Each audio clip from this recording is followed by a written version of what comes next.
Hello, everybody. Welcome to the Write or Die Show. I am your host, Randi-lee.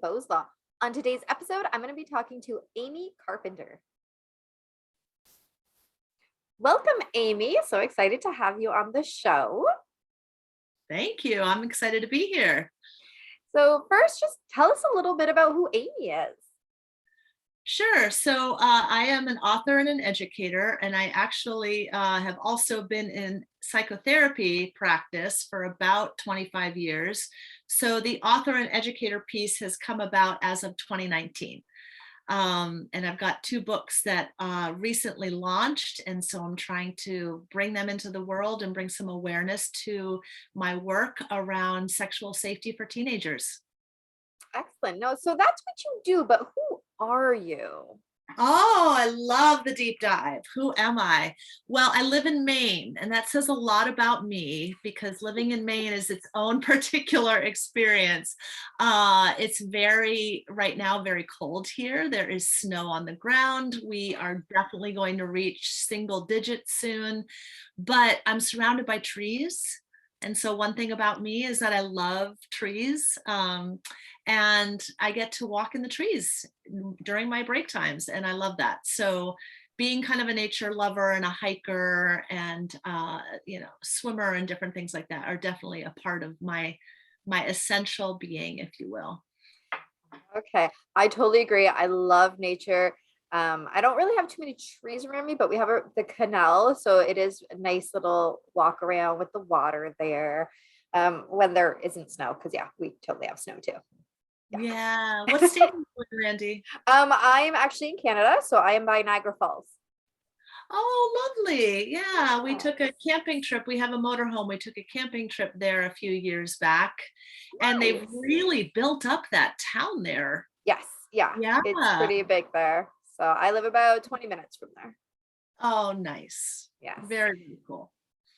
Yeah, so now that we know a little bit more about you, now we'll switch gears and kind of just talk about mental health. And so wherever you think that your story starts, because I don't know, sometimes stories start in the middle when it comes to mental health.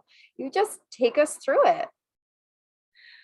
Well, I definitely think for me, my story started not in the middle, but kind of in childhood.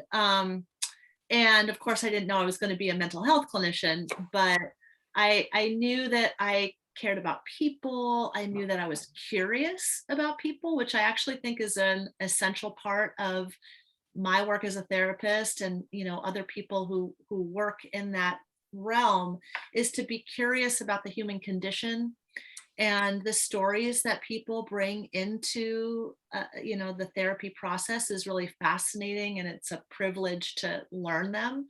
So I've always maintained that kind of curiosity and desire to explore some of the deeper realms of being human that are good, bad, and ugly, and take us in some wild places. Okay. And so what has led you to the sexual abuse for teens? So there's a couple different components. I am an assault survivor myself. I experienced an assault when I was 8 years old. And this story is in my book. I'm very open about it. I've done a ton of healing around it. And it kind of indirectly, even though it wasn't a conscious choice, that experience indirectly led me to working with victims of trauma and survivors of trauma. So through again, 20 years of working with folks in therapy, I saw a lot of women, and of course that means I saw a lot of survivors. So I had been doing work in trying to assist these women in claiming their stories, because as you know, assault is something that often gets buried and isn't talked about and isn't shared, and so therefore it's hard to heal.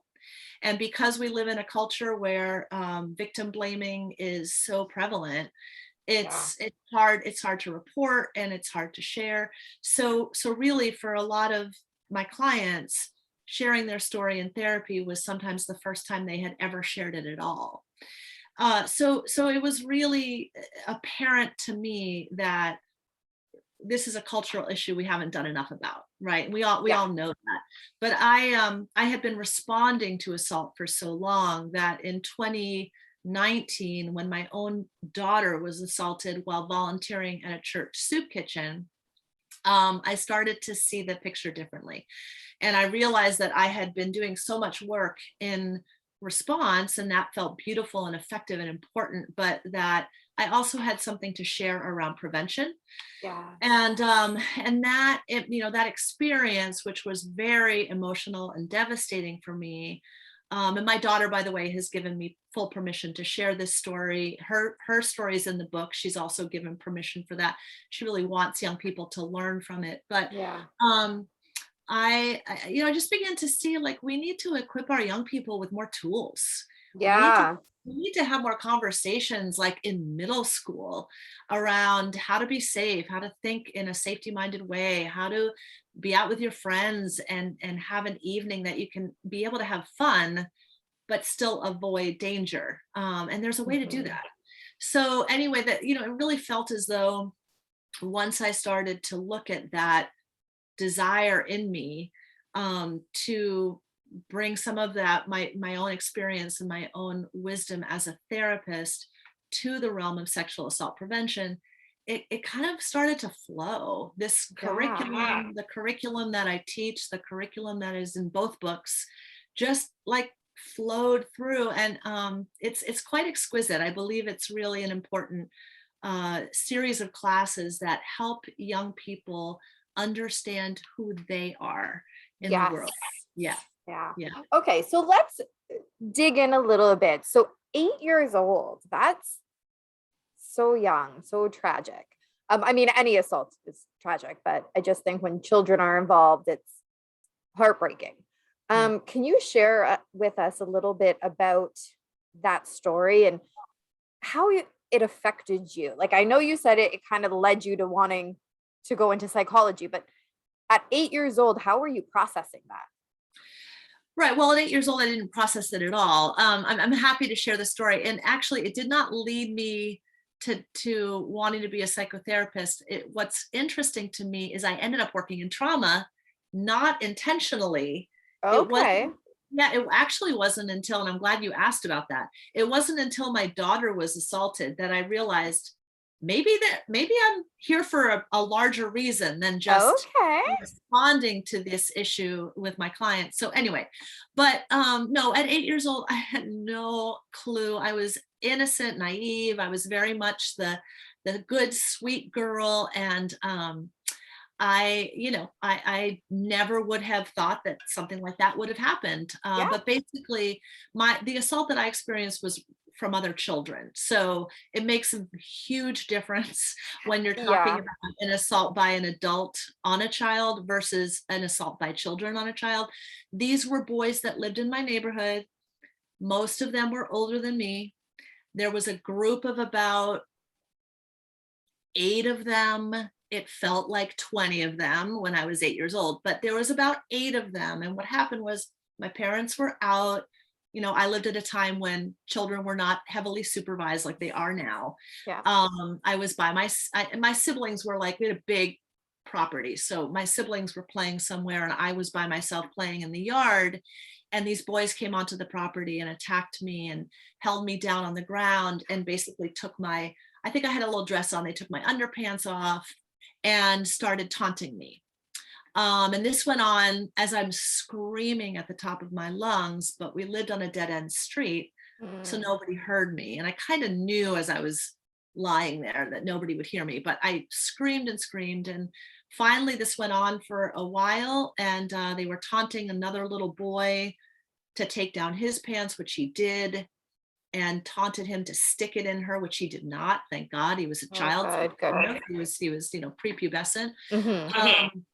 But again, that went on for a while, and then somebody said, it's not worth it, let's just let her go. And they did, thank God. And I ran into the house, and I never told anybody. So I never talked to my parents when they came home. I never told my friends. I never talked to my siblings about it.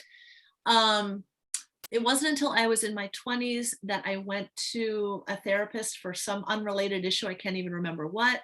And that story got shared. And of course, my therapist at the time said, well, that's probably a pretty significant impact on your life. Yeah. We don't really talk about that. So anyway, and the rest is history. But yeah, it was quite interesting how, and how many times I've heard this kind of story with my clients where something that really bad, like it's really bad what just happened.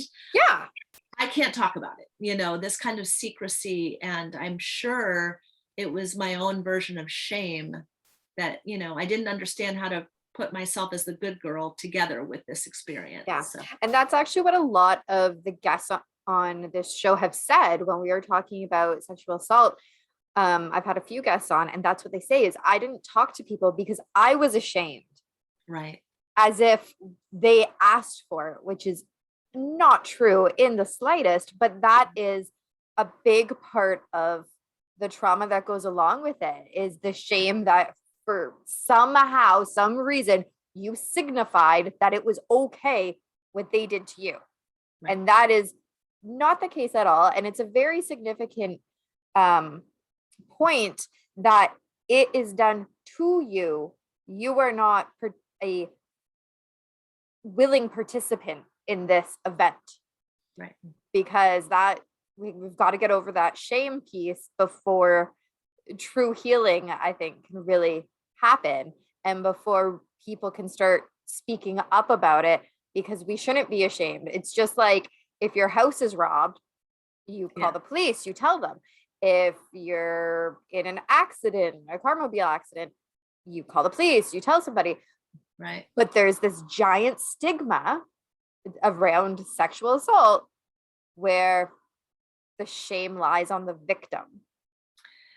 Yeah, I mean, I agree, and it's really difficult. And again, having had so many stories that I've heard and talked through with my clients, I don't think that we can necessarily get over the shame. It's more about putting it in that larger container of our culture and how victim blaming exists in our culture. Yes. And, when you have an assault happen and you go to report it, as we hope people will do, and then you have a police officer say, well, how much did you have to drink?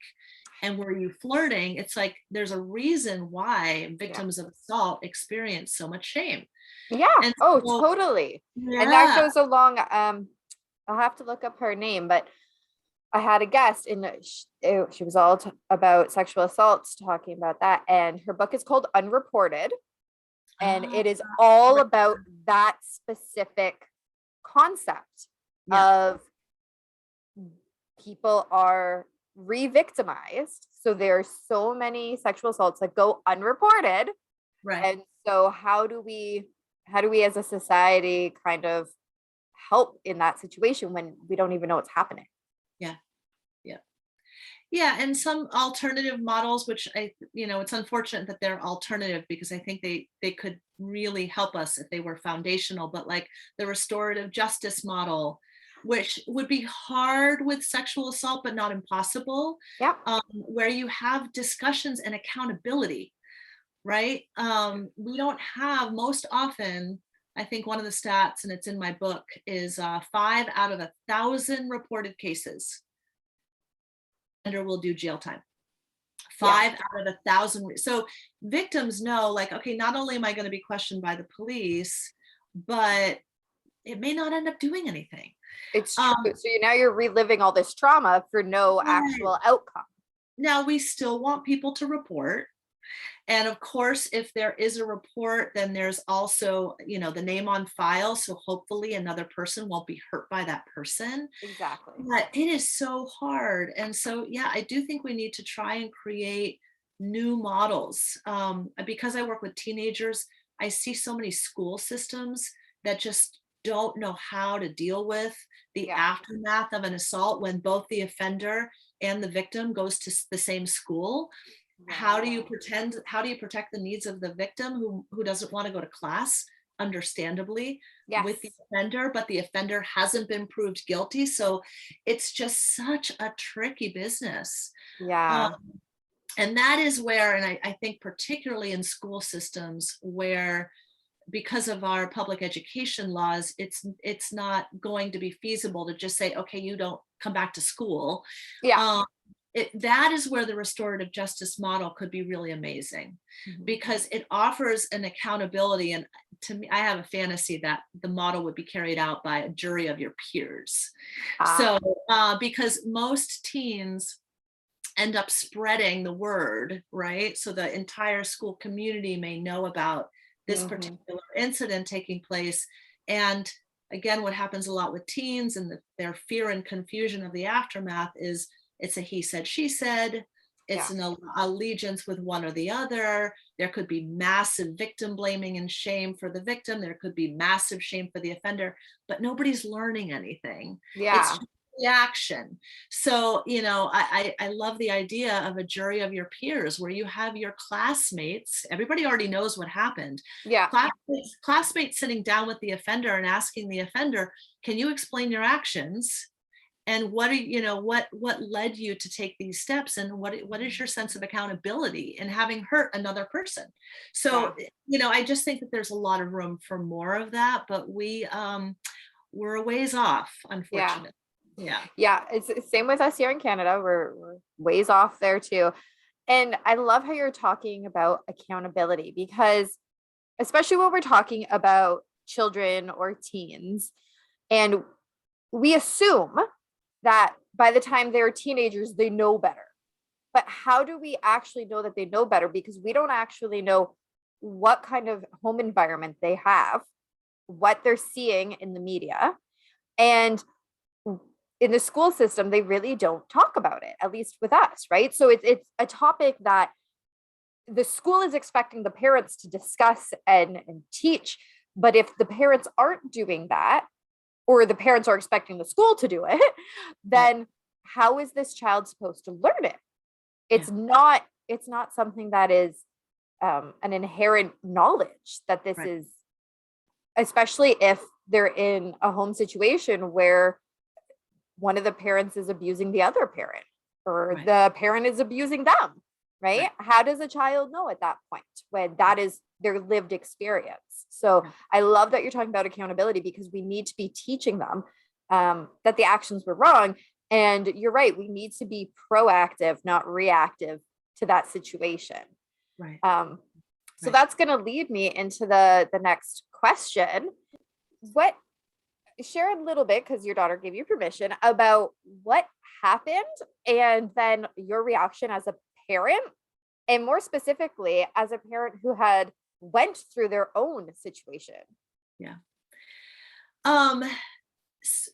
So there's a lot of different pieces. So she was volunteering at a church soup kitchen with a lot of other people, and the variables of her story really matter as far as prevention education. But anyway, her students were there. There was a supervising priest. There were other attendees, people who worked in the church. 50 people at least were in this room. And what happened was the offender began to groom her. He was in his 60s. He came across as very friendly, very nice. And it's a lot of layers to it. They had been told by the priest that all the high school students should mingle with the guests. And it was their job to mingle with the guests. So my daughter, again, being a good girl, doing what she was told. And how old was she? She was 17. Okay. She was 17, began to mingle with this guest. And of course he was grooming her, but she didn't know that at first. And long story short, he ended up finding a way to lure her into a hallway where he then touched her inappropriately and kissed her on the mouth. So she came back. He told her not to tell anybody. She came back to the group and told her friends, who then told the teachers, and then the teachers called the police and myself. So she recognizes, as do I, that it could have gone a lot worse. And when you hear the kind of stories that I hear in my practice, we can actually say that was a mild assault. But as a mother, it did not feel that way. It felt horrible. And I was guilty, and I felt kind confused and just so sad. And, the sense that I had, which I've worked through since then, and I don't think at all is true, is that somehow her innocence was compromised. And I don't mean innocence that, she was 17. She wasn't, innocent as far as the sex experience necessarily or what have you, but she was still a young person. 17 is young as far as the ways of the world. She was still seeing people as all good. Yeah, right? she was kind of still seeing people as all good. And so in that sense, it was like just so heartbreaking to, again, as a mother, feel as though that had gotten shattered. I since see it differently. But it was a real difficult first couple of weeks. And, and I realized in the course of that time that here I am, a clinician working with trauma who is fully aware of grooming. And I think my daughter was too, but not to the level that she needed to be aware of it. Yeah. And so, I just to make sure that everybody who is listening and watching know, what is grooming? Because I mean, it is a term that should become commonplace, but it's not yet. Yeah, and it should become commonplace, I think in middle school, like as young as like 10 years old. So grooming is the behavior on the part of usually an adult toward a child, where there is manipulation in the form of very friendly conversation, gentle approach, a feigned interest in that young person's life, all for the purpose of a sexual agenda. So it's grooming is coming across as a friendly, nice person when really you have an ulterior motive that is insidious. So it's one of the things I want to go back to something that you said earlier, that we don't have conversations. And you actually almost exactly quoted a line in one of my books. The schools are expecting the parents to have these conversations. The parents are expecting the schools to. In the States, I don't know about Canada, but in the States, only 10 of our states in the US teach sex education that's medically accurate. That's 100% medically accurate. We usually do a very cursory sexual education process in schools, and at home, again, because as you pointed out, we don't want to make our kids uncomfortable. We ourselves are uncomfortable. So we don't tend to have the kind of conversations that young people need us to have. Yeah. Meanwhile, such as, avoiding grooming.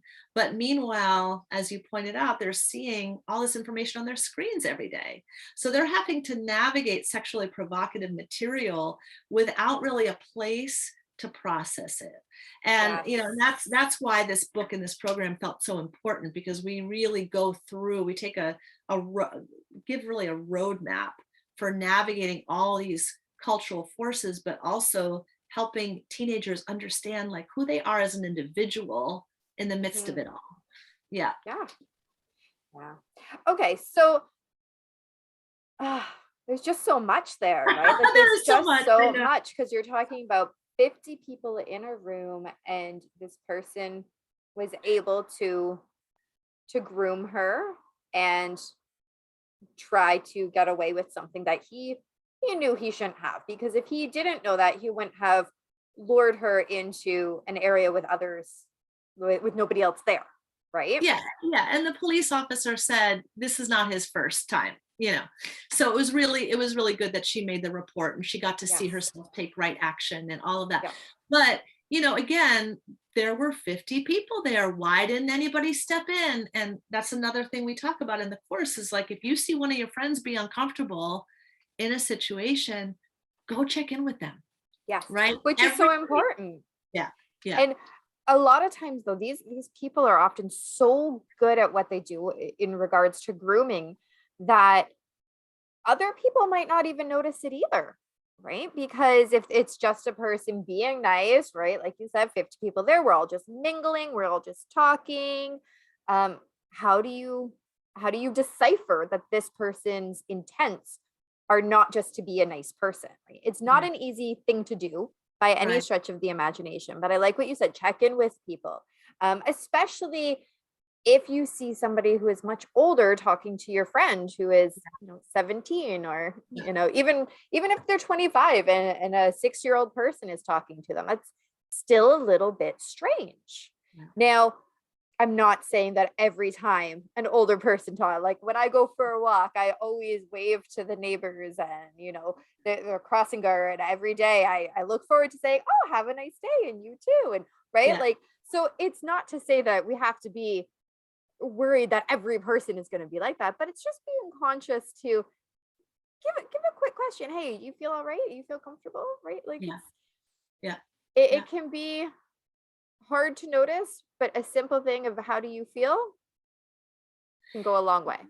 Yeah. And I think for teenagers also being able to give permission to say no and to leave a situation. It's remarkable, and this is across the board, not just young women. I hear young men say the same thing. Well, I didn't want to say anything because I didn't want to be mean. I didn't want to be rude. Yes, and, yes. Yeah, we teach our children to be good girls and boys, right? And that's a part of parenting and a part of our world. But there are times when it's not okay to be nice, and when it's actually essential to be very clear and direct with your boundaries. And so teaching, being able to give teenagers the tools, I call it a script. Like, what would you say if somebody were threatening your boundaries? Practice it. Because in the moment you're going to be caught by that feeling like, oh, I can't say it. But if you practice it, it becomes more normal, then you probably will. And that starts right at an early age, I'm going to say. So, and this has been going, I've seen a few posts about this the last couple of years, actually on Facebook. And I think it needs to become more commonplace, because that goes right back to when kids are little and they are being forced to give everybody a hug when they come over, or saying goodbye to them. Everybody, you have to go and say goodbye, hugs and kisses. Yeah. And I mean, I love when my grandson comes over and gives me hugs and kisses. Yeah. But I'm not going to force him to. I'll say, give grandma a hug, and he'll run over and give grandma a hug. But if he didn't run over to do that, that's fine too. Right. And that, as kids are getting older, and with my kid, he's 15 now, but there were times when he doesn't want to. And so why are we forcing him to at 6-7 years old, just because he's a kid? Right. If he's uncomfortable in that situation, why force them? We're not going to force an adult to do it. Right. So that's, we're grooming them right at that age to be nice to adults. Right. And yes, I've seen posts like that too. I feel like it's almost like a baby movement happening, where kids, parents are really talking about, like, ask your kids permission before you go give a hug. Don't assume that that's what they're supposed to do. Or, most kids want to hug their parents, but certainly if a friend comes over or another relative, like, they don't have to necessarily hug if they're not comfortable. And some people at a very young age just aren't physically oriented. Like, touching doesn't feel good to some kids. And that was my kid. So my kid has autism, and so he doesn't like to be hugged. Yeah. And never really has. Like, I've always gotten hugs because I'm mom and we've got a special, bond. But for the most part, he doesn't like to hug too many people, and that's okay. Right. But other people need to realize that that's okay.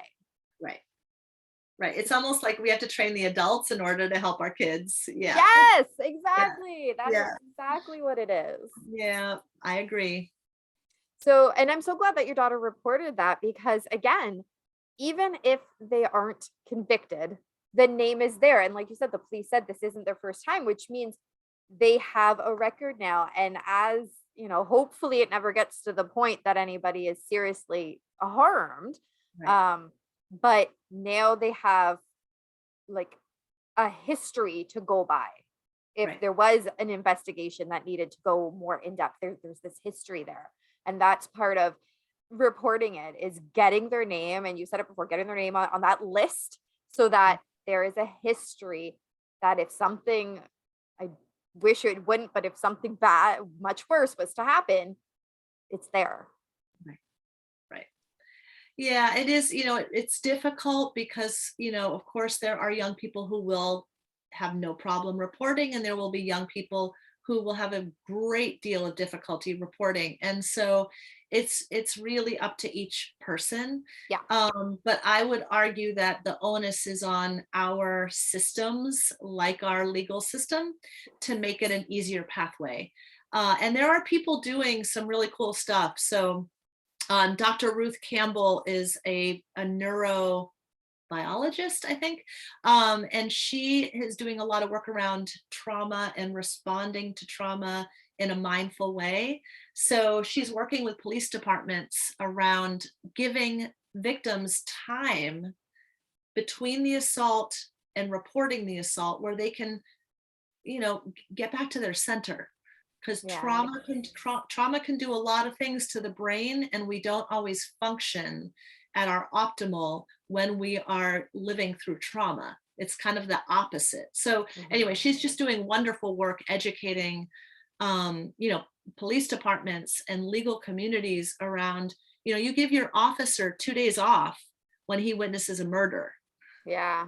Your people that you're asking to come and report a crime have just been assaulted.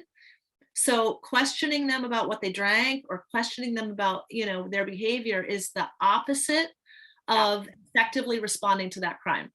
So, but we just have a ways to go. So it's going to require some patience for sure. Yes, it definitely does.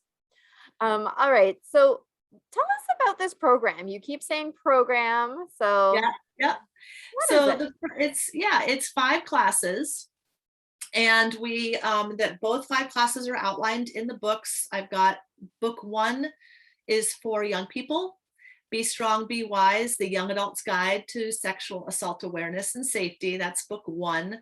And then book 2 is Be Strong, Be Wise, 5 Easy Steps for Discussing Sexual Ethics with Teens. So as you can hear, book 1 is for teenagers, book 2 is for caring adults like teachers, parents, and counselors. But they both follow this 5-step curriculum as far as bringing it to young people. And basically, we start with a really broad lens in class 1, where we look at the definition of sexual assault, which most young people don't know, by the way. They don't know the legal definition of assault, so most people still equate it with rape. That's changing, it's shifting rapidly, but it's still often the case. And we look at the Me Too movement, and we begin to just narrow the scope as young people go through the course, so that they understand their relationship to things like gender and what the gender expectations are for young women versus young men. And then, of course, the non-binary LGBTQ community that has their own needs because of, the confusion in our world about what it's like to be non-binary, for example. So anyway, we look at gender and culture and how that affects the issue of sexual safety, and we narrow the lens more and more with each class, so that by the end, they are talking about their brain functioning. They're talking about their fight, flight, or freeze reaction. They're talking about our 5 safety tools and how they apply to their lives. So we're really, by the end, helping them understand about their own communication style and boundaries, so that when they're done, it's not just about learning how to be more safe in your sexual relationships, but really learning how to be confident in the world. That's what our goal is. Self-knowledge leads to confidence. So how can you understand yourself and work with yourself in a way that builds personal authority? That is awesome. Okay, and where do people pick up these books? So the website has everything. So our website is bestrongbewise.com, and the books are on there. The program information's on there. We've got a workshop for parents. Everything is on the website. Perfect. And now where can people follow you? Well, follow me on Instagram. I think it's bestrong_bewise on Instagram. Facebook is bestrong_bewise. LinkedIn is LinkedIn is Amy Carpenter, so you can find me there. So definitely feel free to follow us, and you can find my email on the website as well. It's amy@bestrongbewise.com.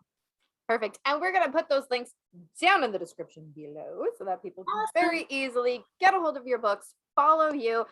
You've got such an important message to share, and you've got the resources to start to help people make those changes. Wonderful. This has been a real privilege to talk to you today. Thank you so Thank much. you. This was great. Yeah. Have a good one. You too.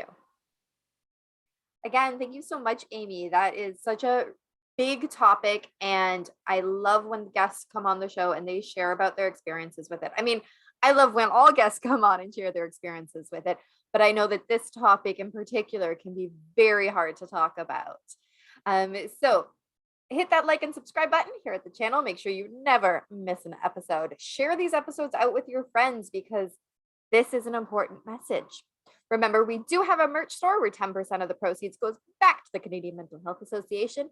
And remember, the only way to end the stigma of mental health is to speak openly and honestly. Bye.